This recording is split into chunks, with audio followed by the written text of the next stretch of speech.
మొదటగా అందరికీ నమస్కారం. వెల్కమ్ టు కవిదంద యూట్యూబ్ ఛానల్. ఈరోజు వీడియో ఏంటంటే అనలాగ్ బటర్వర్త్ ఫిల్టర్ని అచ్చ తెలుగులో పచ్చిగా మనమైతే చెప్పేసుకుందాం. సో ముందుగా చూసినట్టయితే ఈ యొక్క ఛానల్కి వచ్చిన ప్రతి ఒక్కరికి నా యొక్క హృదయపూర్వక నమస్కారాలు. ముందుగా ఈ యొక్క ప్రాబ్లం చేసే ముందు మన ఛానల్లో ఒక షార్ట్ వీడియో అయితే ఉంది. ఈ అనలాగ్ బటర్వర్త్ ఫిల్టర్ మీద ప్రాబ్లంని ఎలా సాల్వ్ చేయాలి అనే ఒక స్టెప్స్ అయితే నేనైతే ఆ షార్ట్ వీడియోలో ఎక్స్ప్లెయిన్ చేశాను. దాంట్లో ముందుగా హలో వెల్కమ్ టు నాలాంటి బీటెక్ బాధ్యతలారా అని వస్తుంది. సో నా ఛానల్లో ఉన్న హైయెస్ట్ వ్యూస్ అయితే దానికైతే ఉన్న షార్ట్స్ ఒకసారి అయితే దాన్ని చూసేసి తర్వాత ఇక్కడికి వచ్చింది. ముందుగా చూసినట్లయితే డిజైన్ అనే analog Butterworth filter that has -2B pass band attenuator at a frequency of 20 radians per second and at least -10 dB stop band attenuator at 30 radians per second. మనకైతే వాడు అయితే క్వశ్చన్ అయితే ఇచ్చాడు. ఓకేనా, అనలాగ్ బటర్వర్త్ ఫిల్టర్ అనేది design అయితే చేయమన్నాడు. So మనం ముందుగా ఏం చేస్తామంటే పచ్చిగా ఏం మాట్లాడేసుకుందామంటే ముందుగా క్వశ్చన్లో ఇచ్చిన డేటాని అయితే మనం అయితే రాయేసుకుందాం. ఇక్కడ alpha p is equal to 2 dB, alpha s is equal to 10 dB. Alpha s అంటే ఏంద్రా అంటావా? ఆల్ఫా ఎస్ అంటే స్టాప్ బ్యాండ్ ఏడైనా ఉంది కదా, స్టాప్ బ్యాండ్ యాటినేటర్. దాన్ని ఆల్ఫా ఫీగా ఎస్గా అయితే మనం రాసుకుంటాం. ఆల్ఫా ఫీ అంటే బ్యాండ్ పాస్ యాటినేటర్. దాని అయితే అటైతే రాయేసుకున్నాము. ఏడైతే నీకు డౌట్ అయితే వస్తుంది. ఆడ -2 dB ఉంది, -10 dB ఉంది, నువ్వు మాత్రం 2B ఎందుకు రాసుకున్నావు అంటే మనం ఎక్కడైతే మనం మ్యాగ్నిట్యూడ్గా కన్సిడర్ చేస్తామో అందుకే నేనైతే పాజిటివ్గా అయితే తీసుకున్నాను. అండ్ నెక్స్ట్ చూసుకున్నట్లయితే alpha p is equal to omega p is equal to 20 radians per second and omega s is equal to 30 radians per second. అది కూడా మనకైతే క్వశ్చన్లో అయితే ఇచ్చాను. 20 radians per second pass band and stop బ్యాండ్కి అయితే 30 radians per second అది కూడా అయితే క్వశ్చన్లో ఇచ్చేసాము. సో అది గివెన్ డేటా ఓవరాల్గా అర్థమైంది అనుకుంటాము. గివెన్ డేటా రాసుకున్న తర్వాత వెంటనే మనం ఎక్కడికెళ్తామంటే first step and order of the filter నువ్వు అయితే ఖచ్చితంగా ఈ ఫామ్లో చూసినామా దాని అయితే పిచ్చిగా బట్టి అయితే పట్టాలి నేర్చుకోవాలి ఖచ్చితంగా నేర్చుకోవాల్సిందేమో. అండ్ ఈ ఫార్ములా నేర్చుకున్న తర్వాత ఫస్ట్ స్టెప్ ఏంటంటే మనకి order of the filter formula చూసుకున్నట్లయితే log whole root of 10⁻0.1 alpha s -1 by 10⁻0.1 alpha p -1 by whole divided by log of omega s by omega p అదైతే ఫార్ములా దాని అయితే నువ్వు అయితే గుర్తుపెట్టుకున్నామా. మళ్ళీ చెప్తున్నామా, లేక అయినా పర్లేదు నువ్వు నేర్చుకోవాలా రే, నువ్వు నేర్చుకుని ఎంత సరే పాస్ అయిపోవాలరా. సరేలే ఏడ్స్ చాలే, ప్రాబ్లం చెప్పి మూసుకొని సరే సో ఆ ఫార్ములా వేసుకున్న తర్వాత అయితే మనకు గివెన్ డేటా వచ్చింది కదా, దాన్ని అయితే ఆ ఫార్ములా సబ్స్టిట్యూట్ చేయాలి. బాగానే ఉంది, ఎట్ సబ్స్టిట్యూట్ చేయాలా అంటావా ఆల్ఫా ఎస్ అని చూసినావా, ఆల్ఫా ఎస్ మనకైతే ఇచ్చేస్తున్నాడు క్వశ్చన్లో. ఇచ్చినాడు ఇదిగో ఇదిగో ఇది ఆల్ఫా ఎస్. దీన్ని తీసుకొచ్చేసి ఆ ఆల్ఫా ఎస్ ప్లేస్లో సబ్స్టిట్యూట్ చేసి చేసినావా, వెరీ గుడ్ చేస్తున్నావే 10.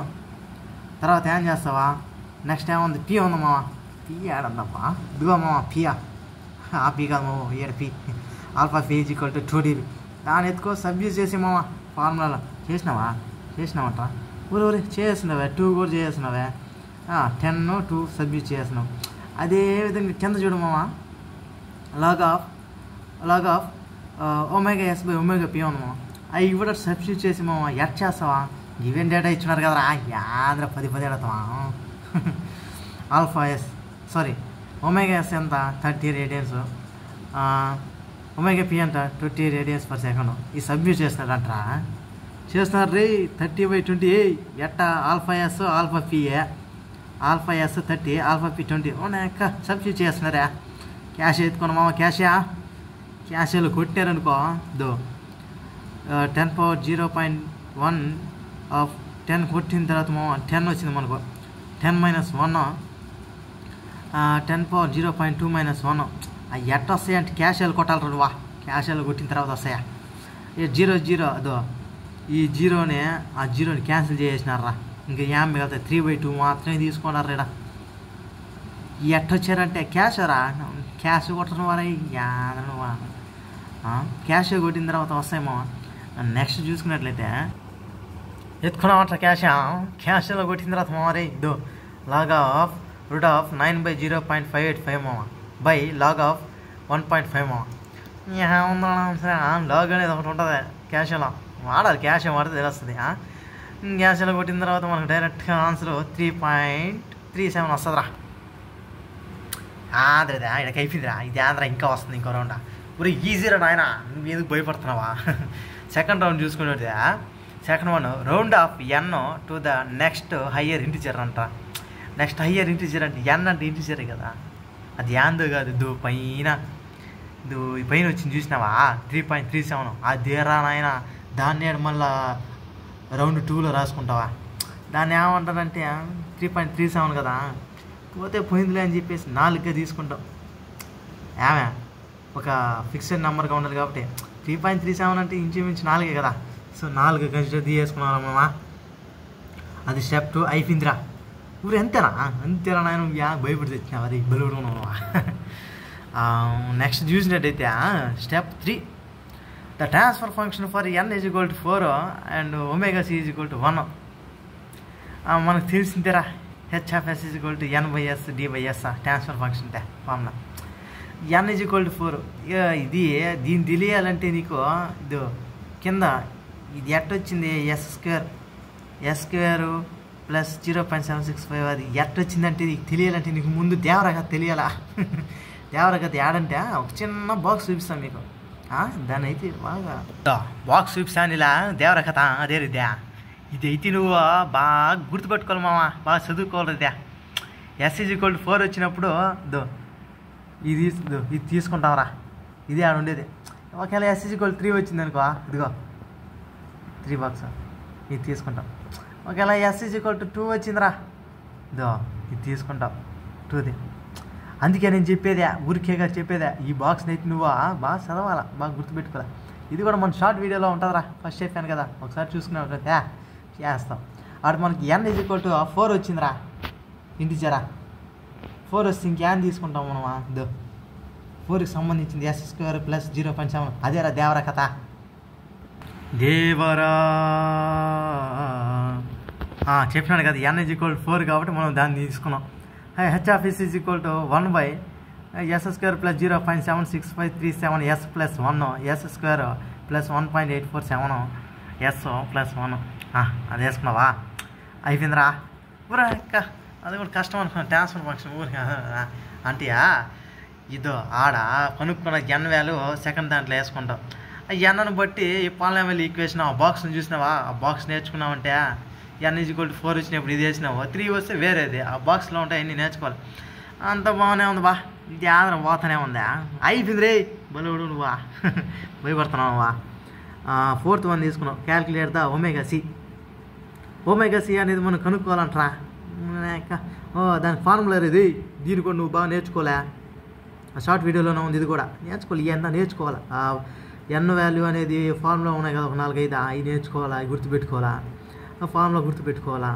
n ఫస్ట్ ఉన్నది ఫార్ములా గుర్తుపెట్టుకోవాలా, ఈజీలే. Omega c = omega p/10⁻0.1 omega p - 1 1/2 ఇది ఫార్ములా రా, ఒమేగా c కనుక్కునేదానికే 4th వన్. మారా వచ్చేరా, ఒమేగా c = 20/10.0.2 - 1 1/8 రా. ఇది ఎట్ట వచ్చిందంటే ఫస్ట్ ఫార్ములా చూసినా కదా, సబ్స్టిట్యూట్ రా, p ఉంది కదా ఆల్ఫా p, ఆ ఫార్ములా సబ్స్టిట్యూట్ చేస్తే 0.2 - 1 వస్తుంది. 1/8 ఎట్ట వచ్చిందిరా, 1/8 ఎట్ట వచ్చిందంటే ఇది కదా ఫార్ములా, 1/2 × n. మనకి n కనుక్కున్నాం 4, n పెట్టినావా, n ప్లస్ 4 పెట్టినావా, 2 4 ఎంత 8 కదా, అట్ట కదా ఇది వచ్చిందా. ఇంకా అట్ట సాల్వ్ చేసుకుంటా పోతే ఒమేగా సి వాల్యూ కూడా వచ్చేసిందిరా మనకి. క్యాష్లో కొట్టడమేరా నాయన, క్యాన్ మరి అర్థం కదా, అర్థం చేసుకోమా, మళ్ళీ ఒకసారి వెనక్కి తిరిగి చూడు, నీట్గా అర్థమవుతుంది. ఎంటర్టైన్మెంట్ లేకుండా మనం పచ్చిగా చెప్పుకోకపోతే ఎక్కదరా నాయన సబ్జెక్టా. అయిపోయిందిరా నాయన, ఇంకా భయపడుతున్నావా, అయిపోయింది, ఇంకా స్టెప్ 5 అంతరా. ఇదేరా ఫైనల్ మనకు దీన్ని కనుక్కున్నామంటే అయిపోద్ది. అది ఏంటంటే అది TF అంటే ట్రాన్స్ఫర్ ఫంక్షన్ అర్థం, షార్ట్ కట్లో రాసేలే. The TF can be obtained by substituting అనమాట. S belongs to s by omega c in h of s. ఇంక ఎస్ బై ఒమేగా సి మనకు తెలుసు కదా, దూరా ఒమేగా సి అని కనుక్కున్నాం కదరా, దాన్ని ఎత్తేసి దీని ప్లేస్లో కూకోబెడతాం రమ్మ, కూకోబెడతాం. ఆ కూకోబెడితే ఏమొస్తుంది 1/21.39 నేను హెచ్ ఆఫ్ ఎస్ మనం అటు కొనుక్కున్నాం కదా, ఏడా స్టెప్ నెంబర్ 3లో హెచ్ ఆఫ్ ఎస్ కొనుక్కున్నాం కదరా, వద్దురా వాళ్ళ లిక్కసా ఎన్ వస్తే ఎన్ని బట్టి కొనుక్కున్నాం కదా, అది హెచ్ ఆఫ్ ఎస్. దాన్ని ఎత్తుకోవి ఆడ పెడతాం. పెట్టామా హెచ్ ఆఫ్ ఎస్ ప్లేస్లో పెట్టాము బా.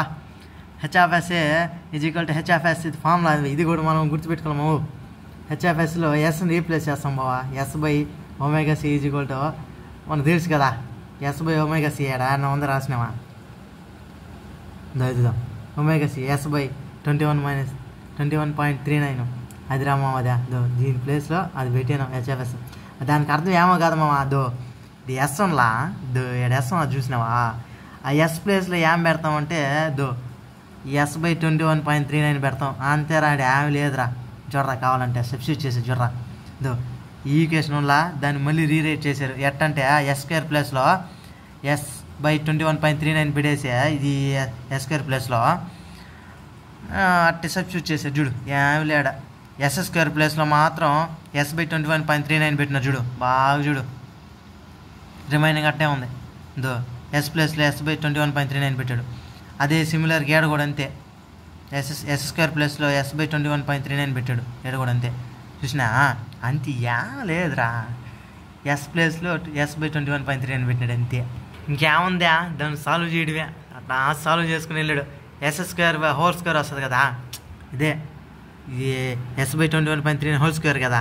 సో దానికని హోల్ స్క్వేర్లో ఎస్ స్క్వేర్ అయిపోద్ది, 21.39 ఎస్ స్క్వేర్ చేస్తే ఏం వస్తుంది, ఈ వాల్యూ వస్తుంది స్క్వేర్ చేస్తే.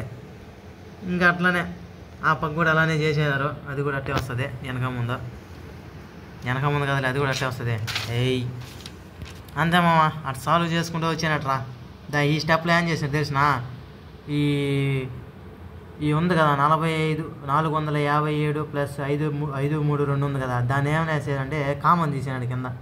ఈ పక్క కామన్ తీసినాడు, ఈ పక్క కామన్ తీసినాడు. లేదంటే ఇంకో పాయింట్లో చెప్పాలంటే క్రాస్ మల్టిప్లికేషన్ చేసినాడు, దీన్ని ఎట్టా చేసినాడు అనుకో, కామన్ చేసినాడు, ఆ ఫ్యాక్టరైజేషన్ చేసుకున్నాడు, దాన్ని ఇంక సాల్వ్ చేశాడు క్యాషువల్ వేసి, వచ్చేసింది ఆన్సర్ మనకు. ఇదేరా మామ ఫైనల్ ఆన్సరా. ఇంతరా నాయనా ఇంతరా. అర్థమైతే లైక్ చేసి సబ్స్క్రైబ్ మామా, కామెంట్ కూడా చెయ్యా. సరే అయితే ఉంటా.